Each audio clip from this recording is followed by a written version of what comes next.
누가복음 16장 14절부터 18절까지 제가 봉독해 드리겠습니다. 바리새인들은 돈을 좋아하는 자들이라 이 모든 것을 듣고 비웃거늘 예수께서 이르시되 너희는 사람 앞에서 스스로 옳다 하는 자들이나 너희 마음을 하나님께서 아시나니 사람 중에 높임을 받는 그것은 하나님 앞에 미움을 받는 것이니라. 율법과 선지자는 요한의 때까지요 그 후부터는 하나님 나라의 복음이 전파되어 사람마다 그리로 침입하느니라. 그러나 율법의 한 획이 떨어짐보다 천지가 없어짐이 쉬우리라. 무릇 자기 아내를 버리고 다른 데 장가드는 자도 간음함이요 무릇 버림당한 여자에게 장가드는 자도 간음함이니라. 아멘. 바리새인들은 돈을 좋아하는 자들이어서 예수님의 말씀을 듣고 비웃었다, 그렇게 성경이 말씀합니다. 예수님이 무슨 말씀을 듣고 비웃은 거예요? 하나님과 재물을 겸하여 섬길 수 없다.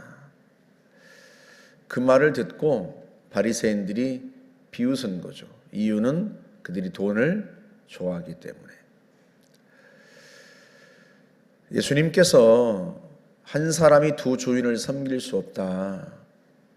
너희는 재물의 청지기이지 재물이 인생의 목표도 아니고 너희의 주인이 되어서도 안 된다.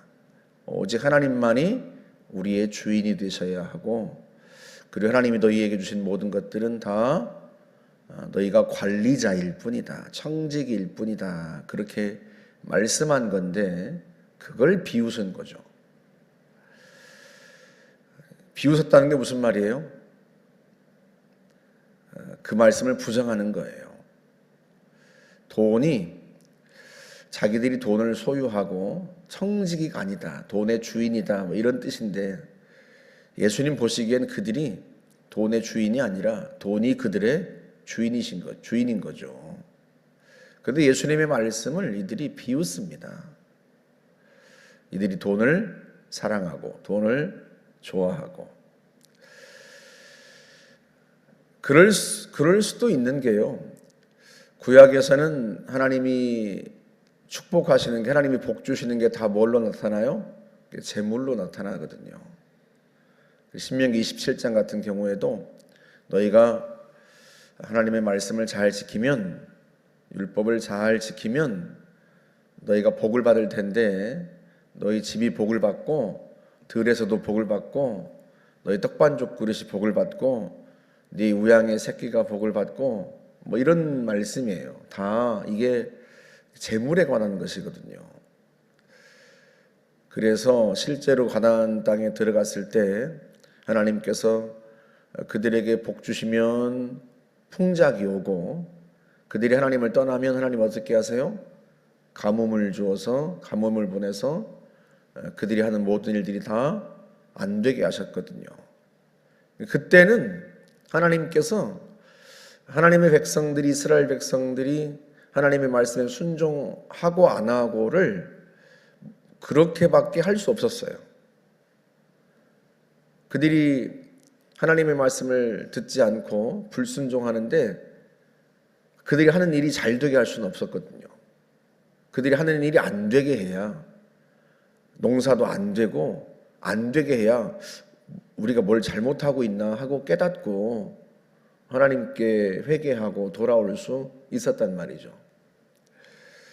그러다 보니까 바리새인들이 자기들이 부자가 되고 돈을 많이 얻게 된 것이 마치 자기들이 잘하고 있어서 하나님께서 자기들에게 복 주신 것으로 생각했단 말이죠.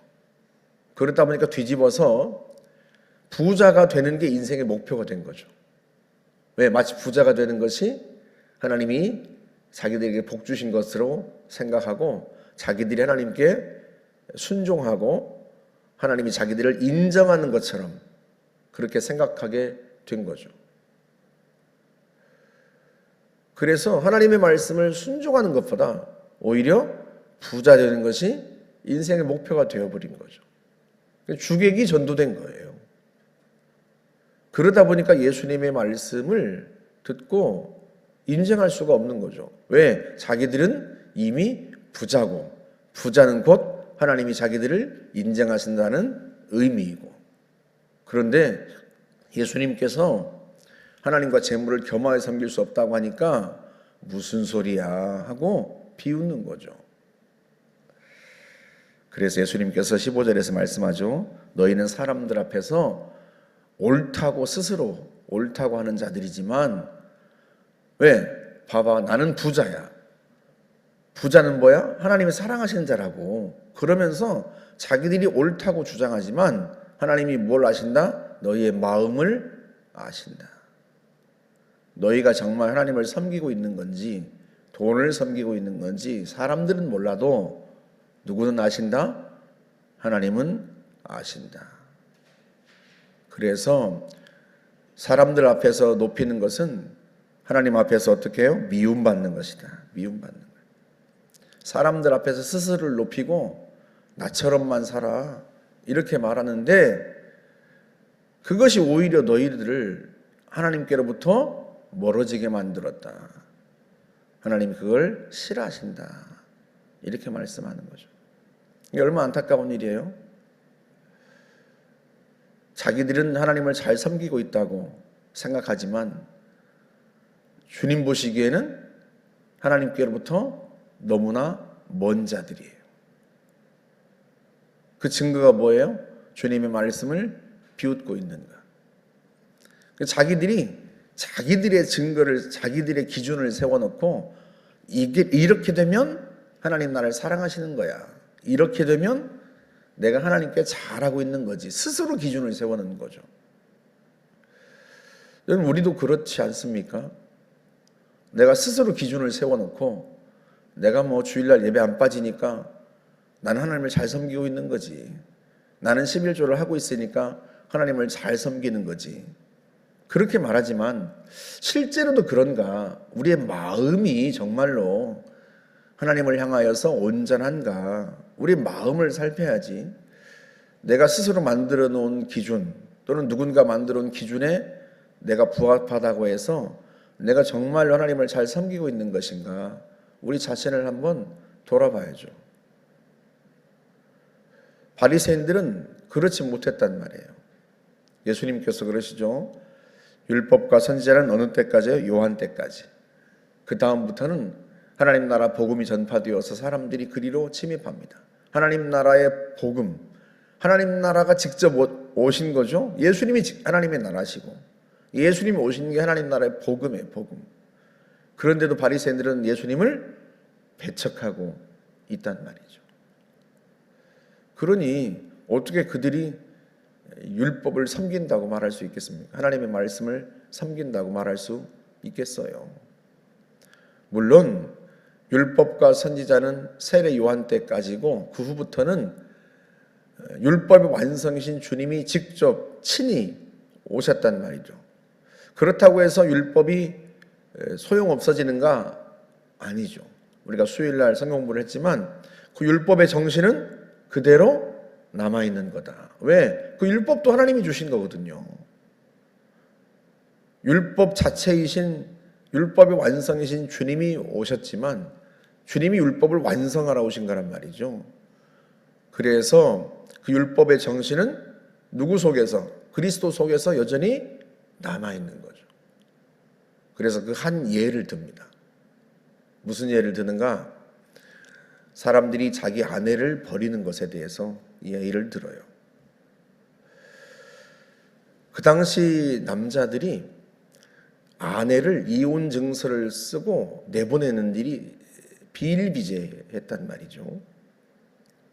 마태복음 19장에 보면 바리새인들이 예수님께 질문하는 장면이 나와요. 아내를 버리는 것이 옳습니까? 예수님을 시험하려고 그렇게 질문을 했는데요. 예수님께서 뭐라고 말씀하세요? 버리면 안 된다. 왜? 하나님이 짝지어 주셨으니까. 그랬더니 그 말을 듣고 베드로가 제자들이 뭐라고 대답하는가? 그럼 차라리 장가를 안 가는 게 좋겠는데요. 이렇게 얘기합니다. 바리새인들이 그렇게 대답하는 게 아니라 베드로가, 제자들이 그렇게 대답했어요. 이 무슨 말이에요? 아내를 내가 마음대로 버릴 수 없다면 차라리 장가를 안 가는 게 좋겠다. 이렇게 대답한 것은 그 당시에 남자들이 아내를 어떻게 취급했는지가 단적으로 드러나는 거죠. 아내는 자기의 물건이고 소유일 뿐이에요. 자기가 마음에 안 들면 언제라도 이혼증서를 써서 내보내고 버립니다. 그런데 하나님께서 신명기 24장에서 아내에게서 수치가 되는 일이 보이면 이혼증서를 써서 내보내라 하고 말했던 것은 무엇 때문이다? 예수님 말씀에 따르면 너희의 완악함 때문에, 악함 때문에. 너희가 악해서 아내를 함부로 내버릴까 봐 최소한 이혼증서라도 써서 합법적으로 이혼한 사람이라고 하는 것을 드러내서 그 아내가 다른 데 시집이라도 갈 수 있도록 해라. 그러니까 그 아내를 보호하기 위해서, 여성을 보호하기 위해서 하나님이 주신 율법이라는 거예요. 너희의 완악함 때문에 너희가 악하다 보니까 아내를 함부로 버릴까 봐 최소한 그 여인을 보호하기 위해서라도 주님께서, 하나님이 그런 율법을 주신 거지. 본래는 그렇지 않다. 하나님이 짝지어 주신 것을 사람이 나누지 못한다 하고 말씀하신 거예요. 그런데 그 말씀을 듣고 차라리 장가를 안 가는 게 좋겠는데요 하고 말했다는 것은 그 당시에 남성들이 얼마나 이 아내에 대해서 악했는지를 단적으로 보여주는 거죠. 여러분, 이게 주님께서 그래서 아내를 버리는 자는 간음하고 버림받은 여자에게 장가드는 것도 간음한 것이라고 말씀한 것은 그것 때문이에요. 아내를 버리면 안 된다, 그런 의미예요. 그러니까 바리새인들이 하나님의 말씀을 잘 지킨다고 말하지만 실제로는 그렇지 않은 거죠. 실제로는 자기 욕심대로 행하고 자기 마음대로 살면서 자기들은 옳다고 스스로 인정하고 그런 식으로 그 마음이 하나님에게서 먼 거예요. 여러분, 누가복음 16장은 돈에 관한 이야기를 하고 있는 거거든요. 우리가 앞에서도 주님께서 재물에 관한 이야기를 하셨고, 이 이야기 다음에도 어떤 이야기가 나오는가? 부자와 나사로 이야기가 나와요. 그러니까 이게 16장 전체가 다 청직에 관한 이야기입니다. 하나님이 재물을, 무언가를 맡겨둔 사람, 우리가 그런 사람이에요. 우리가 청직이지 주인이 아니에요.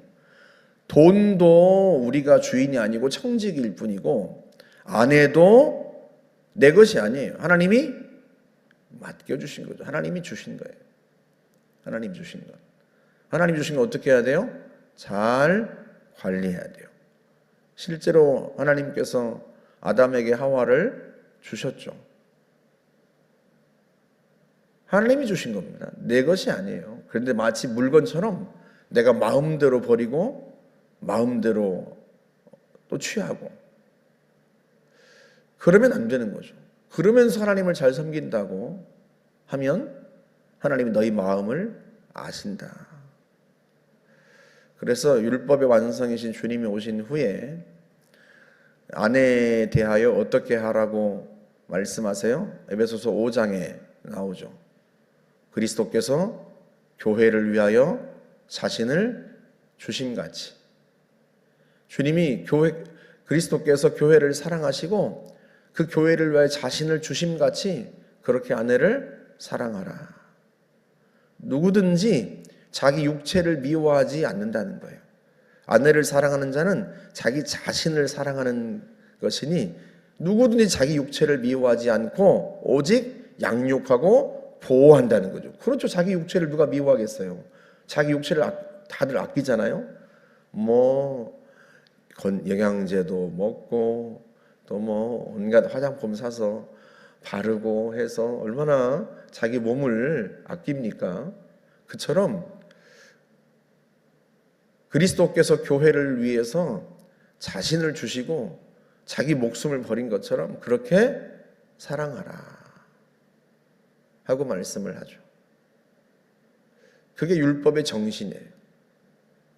아내에게 이혼 증서를 써서 내보내라고 했던 인간이 남자가 악해서 그렇게라도 하나님께서 하실 수밖에 없었던 그 율법의 근본 정신이에요. 근본 정신. 하나님이 너희에게 주신 모든 것들은 이게 지금 그 당시 사회니까요. 그 당시 사회의 남성들이 주를 이루었으니까요. 그들에게 주님이 말씀하시는 거예요.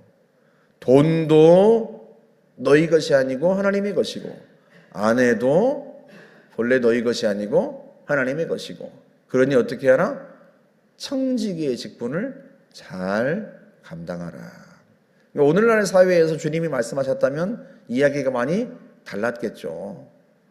그러니까 하나님이 너희에게 주신 거 잘 관리해라, 그런 의미예요. 저와 여러분들이 내 것은 하나도 없습니다. 자식은 내 것 같아요? 천만에요. 자식도 하나님이 주신 것이에요. 그럼 어떻게 해야 돼요? 잘 관리해야 돼요. 그 잘 관리한다는 게 뭐예요? 내 마음대로 내가 원하는 대로 자식을 마치 내 소유처럼 하는 게 아니고, 이 자녀를 향한 하나님의 뜻이 무엇인지 하나님께 묻고, 왜? 하나님이 주인이시니까. 그렇게 해서 하나님의 뜻대로 잘 관리하는 거죠. 이 땅에 내 것은 아무것도 없습니다. 나는 청지기이고 관리자일 뿐이다 하는 거죠.